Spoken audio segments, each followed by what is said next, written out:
Welcome back to Speak Pact.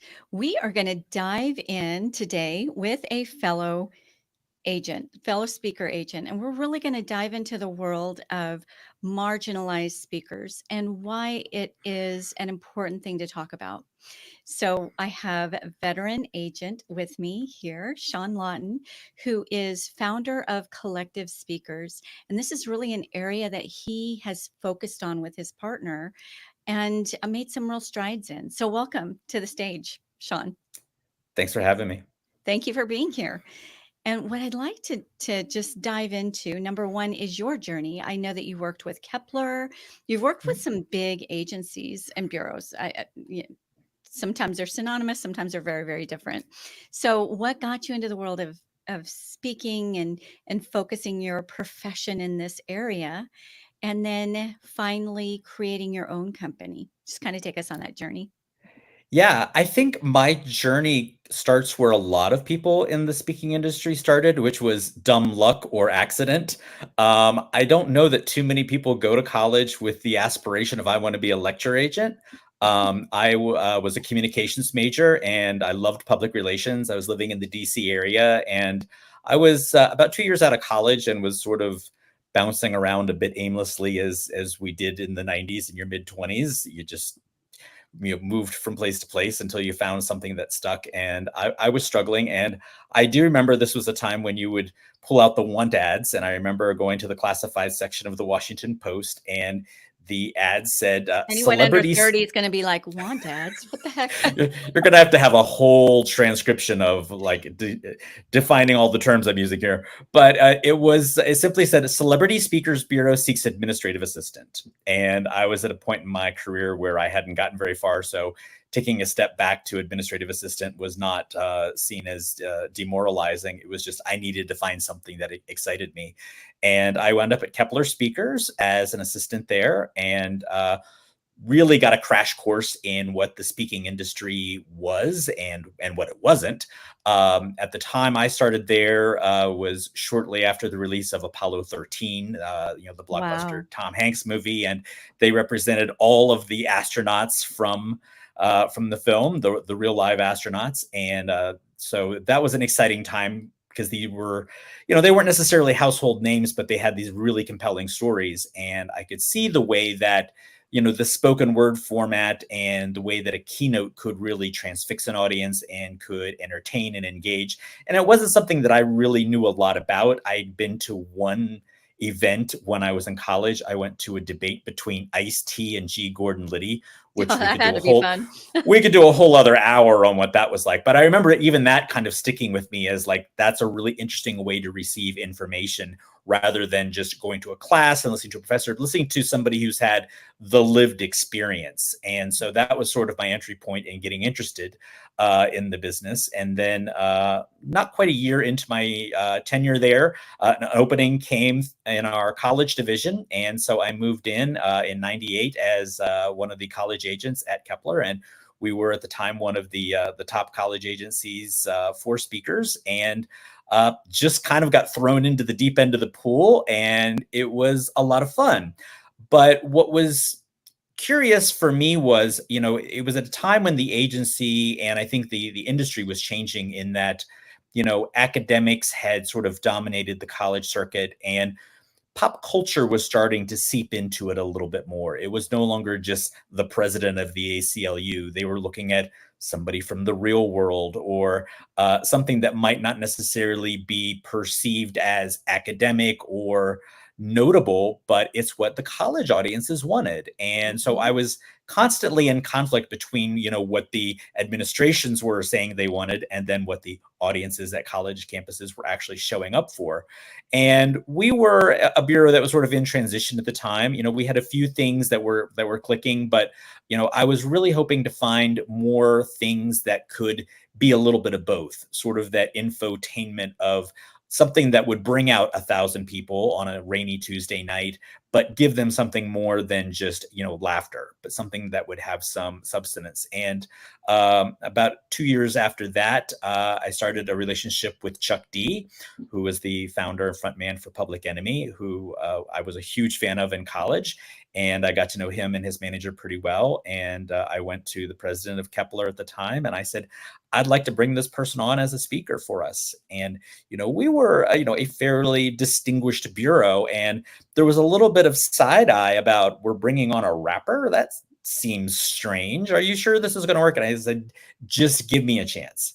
And it wound up being, a watershed moment in my career and really, sort of a turning point for the agency in that we were able to move into these places where, when you book something, that's a little too heady, maybe there's some great takeaways, but if there's 20 people in the audience, sometimes you wonder, did we really have an impact? I didn't want to have a half empty lecture hall. I wanted to pack the rafters. And so I wanted to find a way to bring excitement and also bring substance. So that sort of led me to become sort of a talent scout, if you will, in that I was always looking for, okay, who's the next speaker that we should be looking at? Or what's the next trending topic that's going to be relevant to college audiences? And sort of developed a lane there in trying to find speakers before they were big names. And that was a lot of fun. And I think I got more enjoyment out of that part of it than the actual sales part of the job.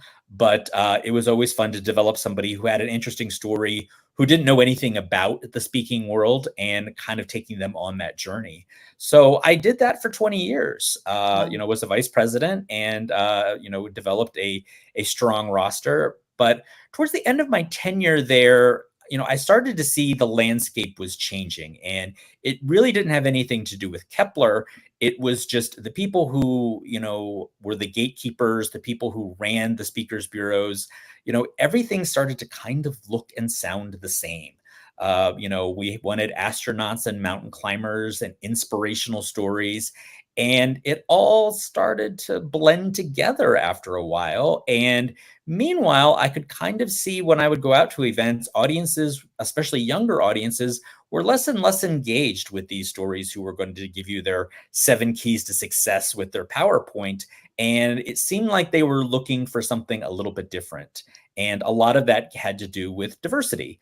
The people who were getting the main stage slots at a lot of conferences and at a lot of universities tended to be cisgender straight white men. And that isn't what the audience was looking like anymore. And I started to see a lane. I assumed at some point somebody else was going to see that lane and start a bureau that would reflect that. And when it didn't happen, some of my speakers said, it needs to be you, because you understand that, learning is constant. When we're presented with new information at any point in life, sometimes we have to go back and revisit, our beliefs. And that's really what I think a great speaker can do, is have you challenge what you already believe and revisit what's gone before. And now you can reimagine what might be possible. And so much of that centered around diversity, equity, and inclusion that it felt like there was enough substance there and there was a lack of support for these kinds of speakers that we could build an entire agency just around that. So when we started in the fall of 2018, we really had 4 tentpoles. It was going to be social justice, which would be diversity, equity, inclusion, LGBTQIA, disability, and mental health. It felt like those were 4 areas that were being underserved by most speakers bureaus. And I felt like if I just focused on that and I didn't try to be everything to everyone, I wasn't going out and chasing all of the former Department of Transportation secretary, or the hot new astronaut of the moment, or the most recent mountain climber, or even trending authors. The Tuesday Agency, they are doing great with authors. I wanted to find something that was very specific and unique to what I really felt was important and underserved. And so out of a little bit of whimsy and I would say a little bit of ignorance, Collective Speakers was born, and it's been a very fun journey, and we're coming up on 6 years.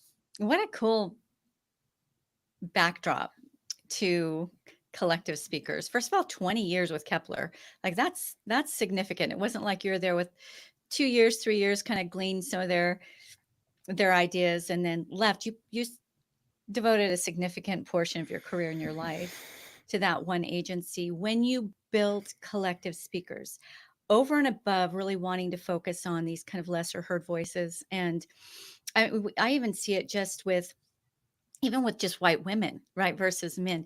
There's still that happening. I think we're getting better, hopefully, in the industry. And I think there's a lot more desire for relatable voices, right? And those are not going to be the polished, perfect white men in suits, right? And I love Yeah. white men in suits. I love all different color, all the things. But typically, that's been your speaker on stages, and I think there is that hunger for relatable voices, and that's going to come from those who haven't had a typical journey. Maybe we have disability, mental well-being, we're a minority, whatever it might be. So I love that you decided that that's your lane. We know that there are certain bureaus and agencies that have their focus. What did you glean from Kepler that you preserved in your own style, right, of being an agency owner versus what you knew you weren't going to do? And I think specifically when it comes to applications, because I'm sure you get applications all the time, right? And you've Mhm. got to field those because not everybody's going to be somebody that you can proudly recommend. So just tell me a little bit about that. What did that 20 years at Kepler give you that you Yeah. that you took with you, and what did they give you where you like, I, that's something I'm not going to bring into my own agency. Well, I thought, just because I was going into places that we were going to be championing, marginalized voices, it doesn't mean that we're a nonprofit. It doesn't mean that the end goals of these events changes. For me, the secret sauce was always, how do we dollarize diversity? Because I always believed that the reason why diversity was important is because that's how you're going to survive. The brands and the organizations that have not adapted to the changing demographics are struggling. And I could see that that was a dam that was about to break. So, but I knew that, if I went in and yes, I have a lot of activists and I have a lot of people that if you go in their social media, they are hard charging about some challenging topics. But I didn't want to ever make it feel like we're doing this just for virtual signaling or to get a cookie or to check a box. I wanted it to be so that organizations understood that investing in DEI is actually good for business and it's going to be good for the bottom line. And I know that inevitably every speaker always had two objectives that they wanted to take to an audience. How do you make more money and how do you save time? Those were always the two time-tested things that no matter who you were as a speaker, if the audience could leave with those kinds of inspirations, more money and more time, two things that are always in short supply, then that was a successful speaker. But too many times, BIPOC speakers were left out of the conversation. Disabled speakers were only kept in the inspiration porn bucket, where let's applaud for the person who overcame adversity, rather than acknowledging systemic ableism that needs to be challenged within organizations, within brands, within manufacturing, in order to move into the next part of what the world is going to look like. And of course, 2020 was that flashpoint. But before that, in terms of what I didn't want to redo, is what I find with most speakers bureaus, and I would say if you do a Google search today and look at any bureau out there, they all kind of look the same. A lot of them list the same speakers. You'll see Damon John and Magic Johnson and Anderson Cooper and a lot of the same names and William Shatner. Yeah. a lot of the professional speakers who are out there, who are non-exclusive, so they're listed by every agency. And what I really kind of found strange, that unlike any other industry, most bureaus did not have a brand. What differentiates agency A from agency B? They list the same products, they operate the same way, they send kind of the same contracts, they all offer the same kind of service. And we do some of that too, but I was not afraid of, letting some of my progressive values shine through. There are certain speakers that aren't going to be a match for us for that reason. And so I'm not, I'm not for everybody. I'm not afraid to walk away from a client that I just don't have anything that's going to serve what they're looking for.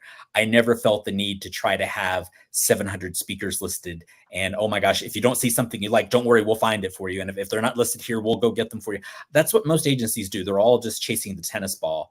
What I wanted to do is I wanted to really invest on the talent side, find out what are the things that I need to know. A common example of that right now is a lot of people will come to me and say, why do you have your pronouns why is it on the screen right now? Why do you have your pronouns in your signature? Are you trans? Why is this important? Why am I seeing everybody talking about pronouns? Why does it matter?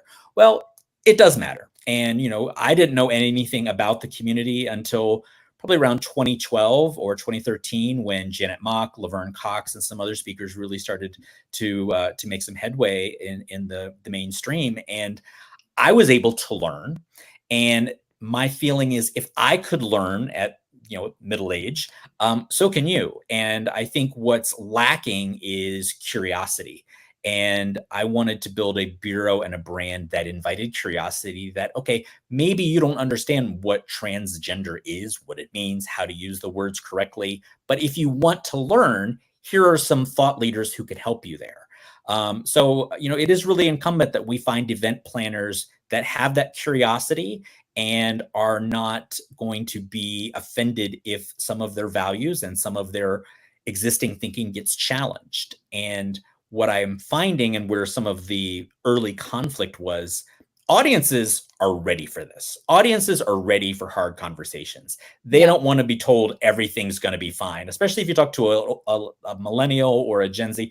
They don't want to hear all about the American dream, because their version of the American dream has kind of sucked.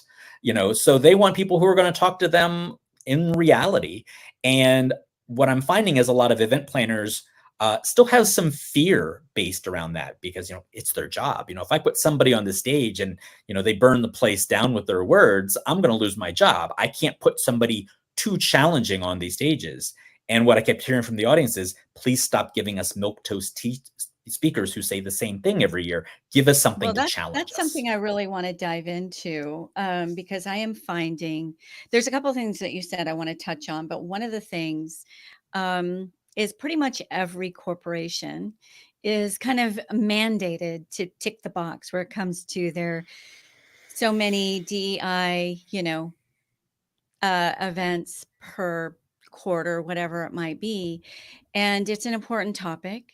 At the same time, how many meetings can you go to? Right. Telling us, Mhm. yes, yeah, yes, I love everybody. Like, good. Yeah. That whole thing. And so I really have seen, and I want to know if you've seen this as well.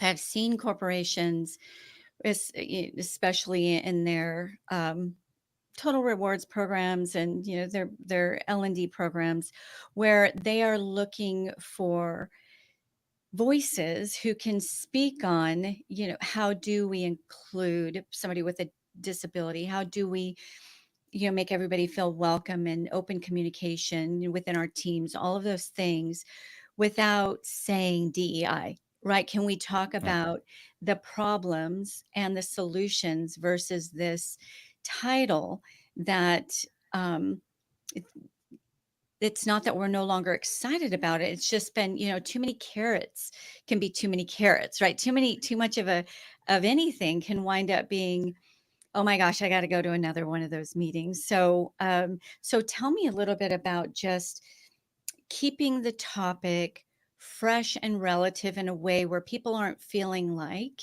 this is being shoved on you, like it's some political agenda. It's more than that, right? It's you and me being able to communicate, whether we have um, likenesses or we have differences, right? You're male, I'm female. You might, I might have a disability, whatever it is, that we can still really accept and communicate with one another if we're working together within a team, where I can be a little bit more empathetic about some of the challenges you have versus some of the things that I deal with. So in my world and in our agency, we're really looking at it more from um, from communication, resiliency, and retention. We're approaching it from those angles. I'd like to hear how you and your agency is maybe keeping the topic fresh, a very important topic, right? Fresh, feeling like something that people want to participate in versus are kind of being forced on them in a corporate setting anyway. Well, those people who have that feeling of, oh, you're shoving your agenda down my throat, those are the people who feel most threatened by the changing demographics of the world. They view power and influence as pie. And if another organization or another group gains some influence or power, it means there's less for them. And that's just an antiquated view that needs to go away. Well, one Um, thing I just as a little bit of a devil's advocate, I'm hearing it from mhm, all people. I actually represent several disabled speakers and then speakers of every color, all, and it's just one more meeting that they have to go to talk about something they've already bought into, like they already believe in it. So I think there's more of that than somebody sitting there, oh, I don't want to go to another DEI meeting. I think the attitude isn't that. It's just like, we've covered this road. I've got it. I feel like I've got all the skills that I need. Why am I mandated to go to another meeting about this? So I think it's well, more about how can we make it relevant to them versus it feeling like a forced meeting, like something I want to go to versus mhm. something that is just a check mark of a corporation having to get in for, one of these meetings a quarter. I think that's what I'm seeing from the canvas of the speakers world. I don't know if you're at the recent National Speakers Association, but I'm seeing that we want to keep this topic and this subject desirable and not feel forced, but feel more collaborative. So I'm not, maybe you are, because this is your focus. I'm not seeing a lot of resistance to the topic. I'm seeing a resistance to, it could be, yet one more time management meeting, right? It like Mhm. too many it feels more like a checked off box than um, something that is relevant that will help move the needle forward for everybody involved. Yeah, I would push back on almost all of that. Okay. For one thing, what we saw was in the summer of 2020, we had our 432nd racial reckoning in this country, and it was prompted by the George Floyd video, and we all were horrified by watching the murder of an innocent black man, and it seeming like how could this possibly happen here? And what we saw then was a lot of DEI initiatives were born out of that as a reaction to that moment, as a reaction to that video, as a reaction to that horror, rather than realizing that that was not the first black man killed by police that year, that month, that day.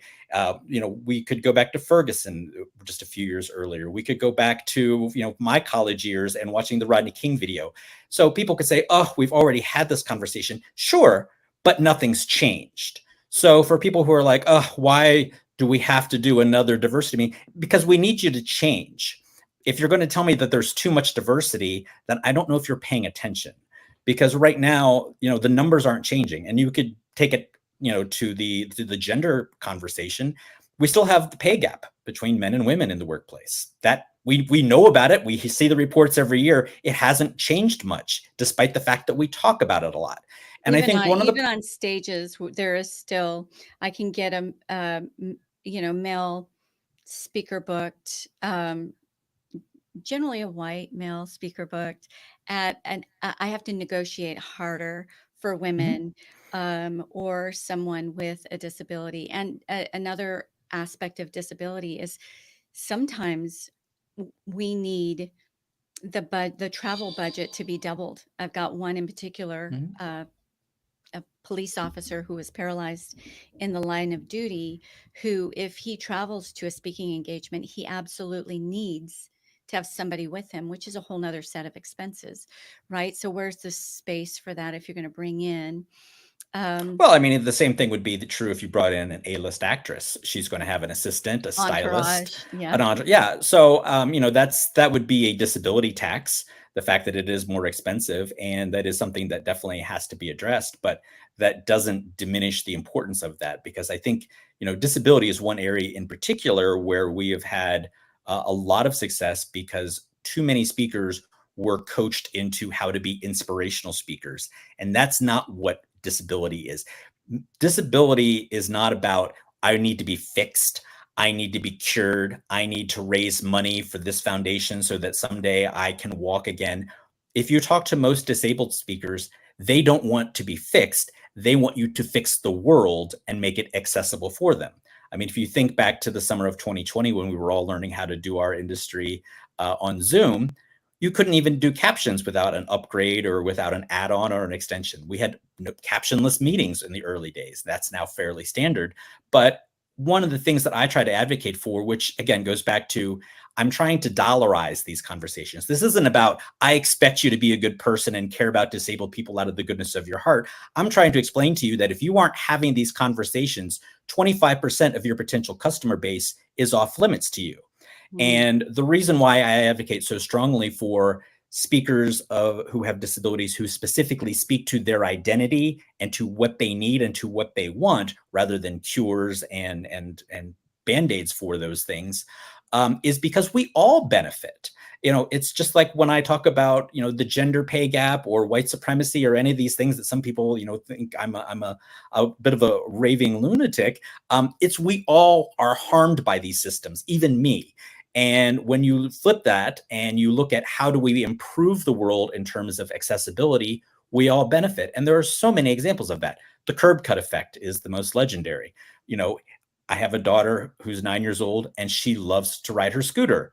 And once upon a time, she wouldn't have been able to have just gone up the curb and continued on her path. She would have had to stop and lift it up and go over. But in order to make an accessible world, there's now the curb cut. If you look at some of the things that we use every day, audiobooks, texting, podcasts, a lot of those were originally born out of accommodations for disabled communities. So, when I say, you need to care about this, it's because you need to figure out, first of all, why you're doing it. A lot of the DEI work that we saw in 2020 and 2021 was very performative. It was, oh my gosh, there's races in America. We didn't know. Oh my gosh, what are we going to do? We need to react to it. And so they put out a lot of very performative actions and programs that they weren't really invested in, because they didn't really know why they were doing. They were reacting to a very turbulent summer and a very turbulent time. They didn't ask themselves what the point was. They didn't really have an end game. They didn't really know what they were doing. So of course, they wound up doing a lot of the same things over and over again. It got boring, it got redundant. And eventually, when budgets got tight, that was the first thing they cut. And what we've seen is DEI budgets have been slashed. We see that DEI has been made a political hot potato, and that, certain political figures have used that to their advantage, to the point that, depending on who I'm talking to, I might opt out of saying diversity, equity, inclusion. I might say authenticity or belonging. It's the same conversation. It's a different label. It's maddening to me that I have to do that. That equity is not a bad word, but there are people who do feel threatened by it. And part of the reason why they're threatened by it is they don't understand, why do I have to go to a Hispanic Heritage Month event? Why is this relevant to me? And I think for the people who put together these events, whether you're a corporation, a trade association, or a college, before you do any of these things, figure out why you're doing it. And if the answer is to make more money, that's actually okay. But make sure you understand that's why you're doing it. And then when you understand what you want to have happen as the result of these things, then you can retro engineer from there. If you're just doing this as a PR move, if you're just looking so you have something sexy for your Instagram, oh my gosh, look at the quadriplegic we had speak to us last month. Isn't that great? Yeah, you got your cookies and your flowers, and it's a PR move. And that's not sustainable. And that's the stuff that people burn out on. When Well, there one of the things is, that you said a little bit earlier is that the most in-demand topics, or at least the most tickets into the door, right, is show me how we're going to up our bottom line, right? Showing how we're Mhm. going to make money and show us how we're going to save time.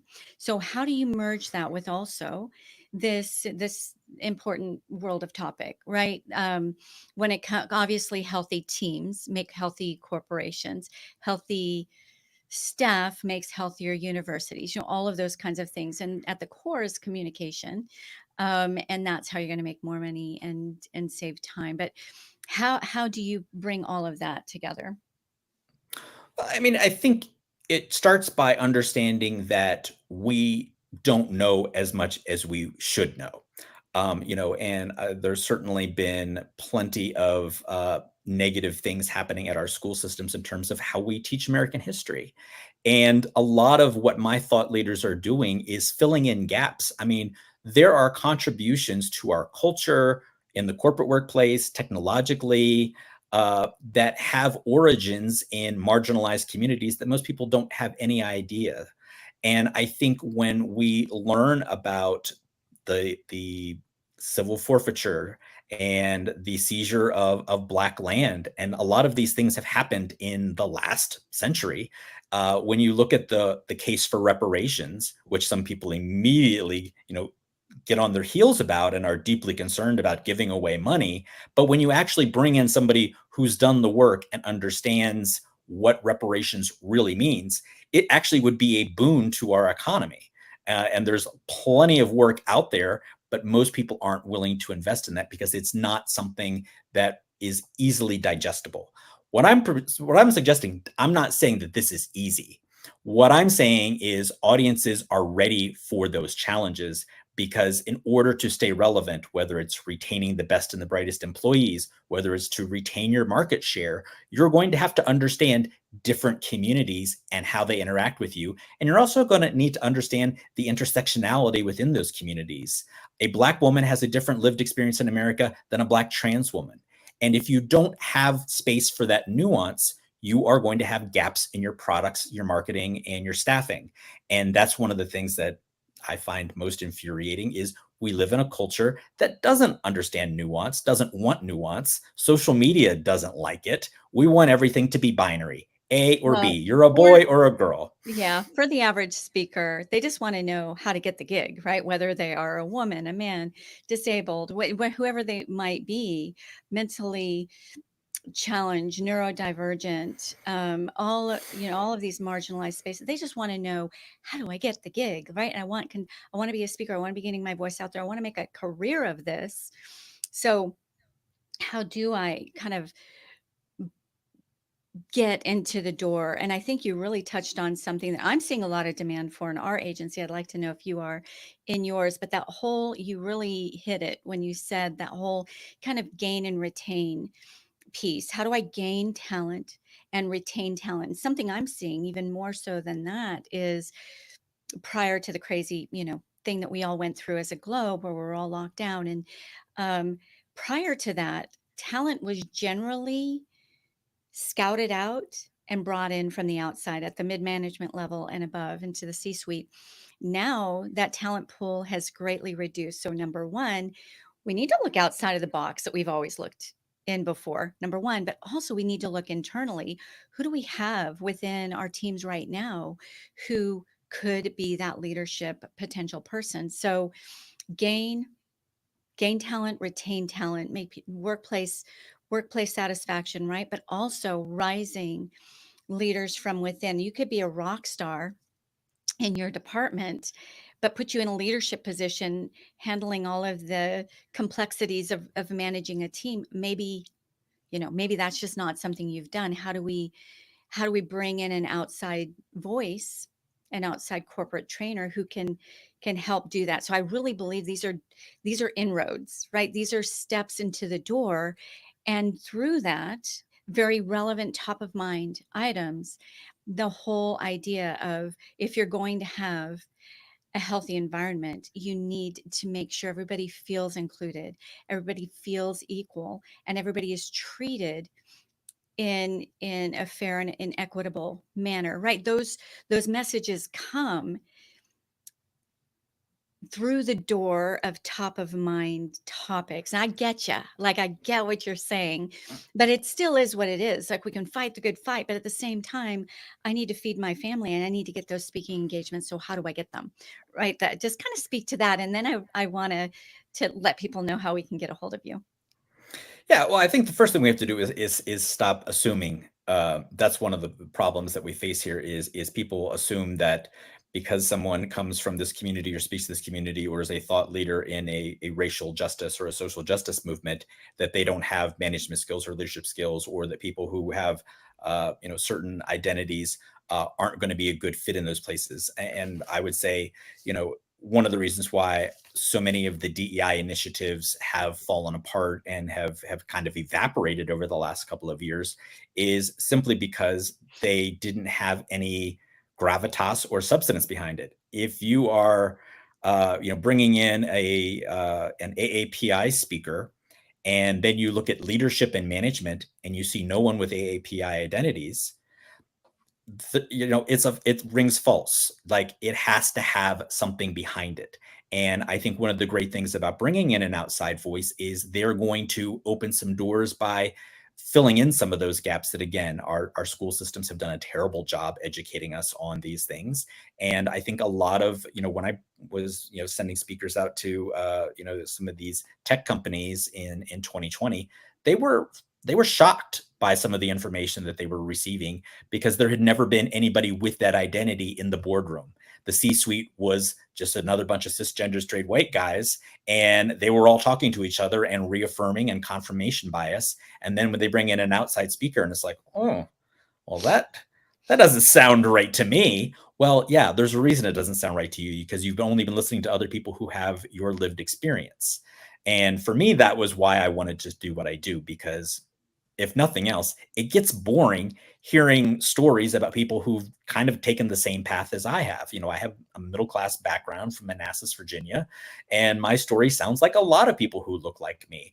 But when I meet people who grew up in other countries, in other socioeconomic conditions, I can really learn something from them.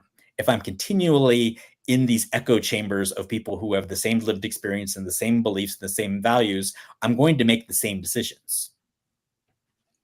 Okay, so we're at the place where there are going to be people who really resonate with your message and people who really resonate with. And they're going to be people who want to send me hate mail. Focus. I don't think you're doing anything good unless you get a little hate, right? The moment I start getting some pushback, I'm like, I think I'm on the right track, right? Sure. So it's all good. How do people find you? What's the best way that you like? I know that you and I both focus on emerging voices, right? Those who aren't already celebrity voices. I'm sure in your 120 speakers, you've got those, but those who maybe aren't an everyday household name quite yet. So how does somebody apply to collective speakers? What's the best way? How do you like them to reach out to you? Yeah. Well, I mean, that's another reason why I wanted to do what I do, because most agencies want everybody to come out of the womb with a tight 45-minute keynote and a $15,000 starting honorarium. And there really isn't, most agencies don't really want to invest in the development of new talent, especially people who don't fit the box or check the boxes of what a traditional speaker looks and sounds like. That's one of the things that I actually love to do. And if you go through my roster and you look at Blair Amani or Amani Barbarin or Sean Gold, who is a nonverbal speaker, or Ellie Stroker, or any of the other people that I, have under the umbrella of collective speakers, a lot of them didn't have a lot of deep experience in going out and doing speaking the way that we do it now. And of course, that's changed in the last few years. So I enjoy the process of finding out, okay, what's your story? How can we tell it in a way that's compelling? You don't have to have a PowerPoint or a Prezi. You don't have to necessarily have a tight 45. That has all changed. And for me, it's about finding out a compelling story and helping that artist find a way to make that accessible for an audience, even if the audience doesn't necessarily want to hear it. There's a difference between disagreeing and being offended. And I think too often we conflate the two. If somebody says something you disagree with, are you really offended, or are you just confused, or are you just unaware of the information they're providing you. And I think that's one of the reasons why speakers bureaus have failed in this area, is there is this deafening, absolute obsession with, we can't offend anybody. If we put somebody too provocative out there, nobody will do business with us. I don't have that fear. I have people who are very provocative, and they may really upset you with some of the things they say. I don't think that's a bad thing. I think, there's a place for discourse. I believe there is a place for learning through disagreement. When I first started doing this, we did debates on college campuses. It would be this person versus this person, and they would debate, and then there'd be a Q&A, and then everybody would go out for whiskey afterwards, and it was great. And that was the 90s and the early aughts.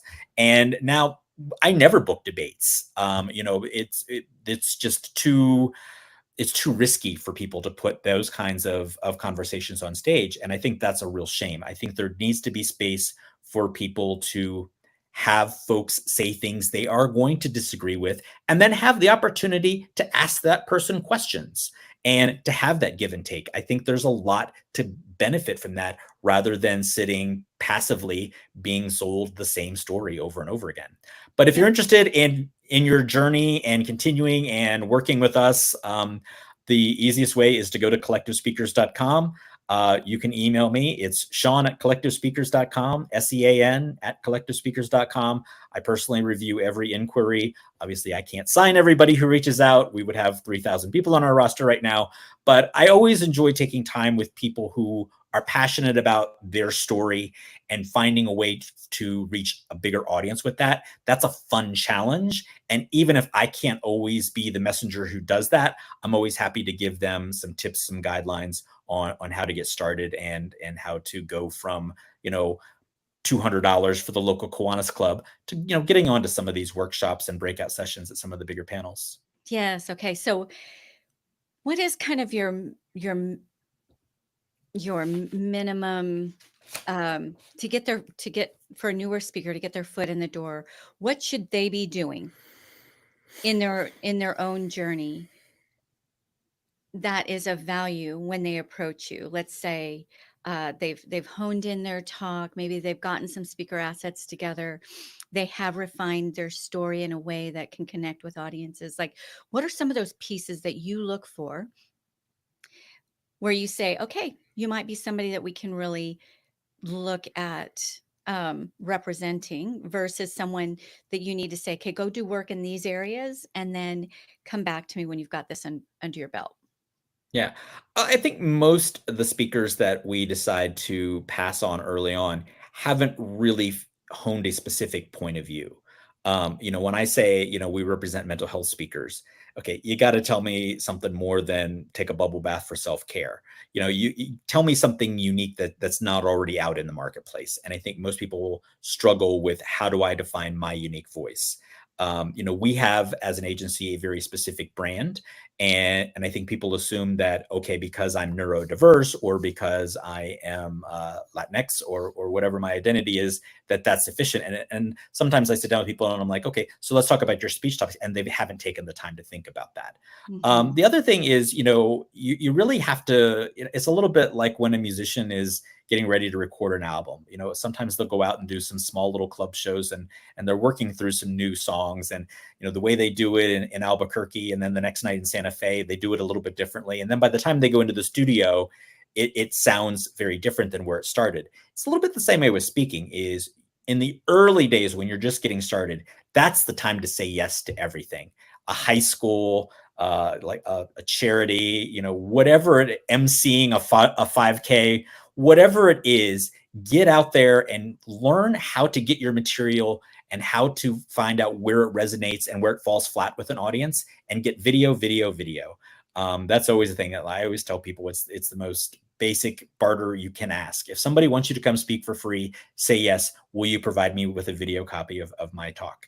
And a video Because testimonial, if video possible. testimonials are great too. But I think for a speaker who's really trying to develop their craft, they need to be able to sit down and watch themselves. And that's a hard process. I've done that with some people, and I'm like, you see why that joke didn't land? There isn't any, I don't really have a checklist. I mean, I've brought people in that were much further behind than other folks were in terms of their development. For me, it's really about, do you have a message that is in need right now? And are you the right messenger for it? I have a lot of people who want to give diversity speakers, who want to give diversity talks, who look like me. And I'm sorry, that's not it. Um, I mean, that's not to say that there There's aren't people yeah. that we represent who do have my identity, but I want to make sure that, are you the person to give this talk? I would never accept a speaking engagement on diversity. That's not my lane. That's not my lived experience. I'm not an expert on that. And I would say sometimes there's some people who are a little bit out of their lanes that think they can do something. And when I drill down with a couple of questions, it's clear that they're not. So you really have to make sure that rather than having 17 different offerings, have three, and have three really good ones, and make sure they're three that don't already exist on 900 others pages right now. Yeah, really some really good points there. One of the things is finding your unique voice. And as I pop out and pop back in, I'd really like for you to talk about that. What is a unique point of view, a unique voice that would you be? Yes. There we go. I'm sorry, I'm not sure I got the last part of that question. Okay. So somebody comes in with their story, and obviously it's a Mhm. moving, real story. How do they take that story and make it relevant to the audience? So it's just not one kind of bleeding heart story, but that it Right. actually moves the dial in the room. Well, I think the best thing I can do there is give an example, and a lot of where we're finding some development is in neurodiversity, and a lot of that has to do with neurodiversity in the workplace. What are the accommodations that a neurodiverse person needs in order to perform at the company? Might be as simple as giving them more flexibility on remote work. Maybe they need different tech in order to do their job, but when we tell these stories and you realize that maybe we said no to that applicant because they demonstrated symptoms of autism, or because they didn't speak the way that other people speak, we're missing out on some really kick-ass talent. And one of the things I try to help people do, especially when we go into corporate spaces, whether it's ERGs or trade associations or anything like that, is where can we increase our value? As you said, the pool is shrinking.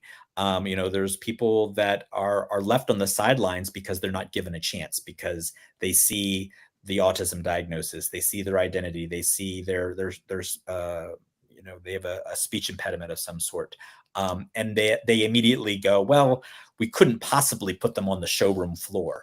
I'll tell you, a company who does a great job of that is Disney. I went to Disneyland with my daughter last year, and I was completely heartened by the fact that there were so many different forms of diversity right there at the front gate, people who were scanning our magic bands for us to come in. And you don't see that in a lot of other places. And I think that's by no means going to solve the problem, but it's a really good start because it shows you're actually trying to do something, and you understand that just because people have some form of limitation, or what we perceive as a limitation, they might actually have a superpower you can access if you take the time to get to know them. Mm, okay. So I, l- I love what you said about basically collecting data, like taking those low pay, no pay engagements, because and learn your audience, learn your own point of view, see where people are leaning in and see where you're just kind of losing them. I'm so with you on that. Like just start getting your voice out there and accept anything, right? I think that that's true for even more established speakers, because you can tend to get disconnected and forget what's top of mind for the average person, right? For the average you and I who are out there. So just start speaking. I love your tip on make sure you get a recording. And if they're not recording, ask if you can bring somebody who can record, right? That's so, so important. And get feedback. If you can get feedback, I think that not just from the organizers, but also from the audience. What were some key takeaways? What really resonated with you? What would you have liked to have heard more of? Right, you're really starting to understand your audience, as it relates to your message and how you can make that bridge, how you can make it really land and connect. So as we close, Sean, you know that this is Speak Pact and this is our pact together to make a greater impact with the power of our voices. How can that emerging voice who might not feel mainstream, what is something tactical that they can begin putting into action tomorrow that might Mhm. move the dial and help them if they approach a seasoned agent like yourself, might be given the time of day? Yeah, well, I think the first thing is don't be afraid of hard conversations. I feel sometimes when people reach out to me, they're, trying to soften the edges. They're trying to, put on a little bit more of an elegance that isn't necessary. I think there is a space now for really raw, hard conversations. That doesn't mean that you go in and completely lambast the organizers who've invited you. But what I'm saying is, it's okay if there's some squirm moments in your talk. So much of the motivational and inspirational circuit for years was we're all chasing that standing ovation at the end, and we want to have the applause lines and the laugh lines, and we never want to make anyone uncomfortable. Make people uncomfortable. Don't let that fear of people being uncomfortable, if that is part of your truth. I don't suggest seeking out discomfort, but if parts of your story are hard to hear, that's okay. And if you're wondering, okay, well, what do I do with that once I've started that journey? How do I continue that? How do I improve? The great thing about the events is most cases you get a roadmap for improvement, and that is the Q&A. You finish your remarks, you finish the panel discussion, the fireside chat, whatever you've done, and then there's time for 10, 15 minutes of audience and Q&A, and the audience is going to ask you questions. When you leave that stage, make sure you write down those questions. Make note, what questions did the audience ask you? And then as you go out, start to make connections. Hey, I'm getting this question more and more. Maybe that should be in your talk. The audience Q&A will always give you instructions on how to do better, because that's something that you didn't clarify well enough, or it's something you didn't cover that they wanted to hear from you. So use that audience Q&A as an opportunity to do better, because the audience will tell you exactly what the next talk should include. Okay. Yeah, I love it. And I so echo what you were saying. Ask them, right? Ask the audience. Listen to their questions, see what you're still leaving them wanting, and what they still feel a need for, so that you can meet that need in your upcoming conversations, your upcoming talks, maybe your next level thing that you offer them, whatever it might be. There's always going to be questions. And I think the questions change. They're not going to stay the same. The questions that you field today are not going to be the questions that you're going to be fielding 3 months, 3 years from now, right? Because our moods change, things are changing in our respective societies. So you've brought up some really important topics, Sean. So it's Sean Lawton, founder of Collective Speakers. Reach out to him. And I just want to say thank you for bringing your insights to us today and sharing. I didn't ask you how many, well, okay, 2017, you had already been in 20. So now you're what, 3 decades worth of knowledge to us, right? Didn't have to. I mean, I suppose when we're talking about knowledge and wisdom, 3 decades doesn't sound as bad. The crow's feet here say something else, but yeah, I would say what you see here and what you're hearing from me, and what I hope people take away from this is curiosity is a good thing, and I wish people would tap into their curiosity more. We so many times don't ask the questions that we really should be asking because we're afraid. If you can harness your curiosity, you're going to do great as a speaker. Ah, fabulous. Okay. Thank you for being with us today, Sean. We so appreciate your presence here. Loved being here. Thank you. Ciao, ciao for now. Bye.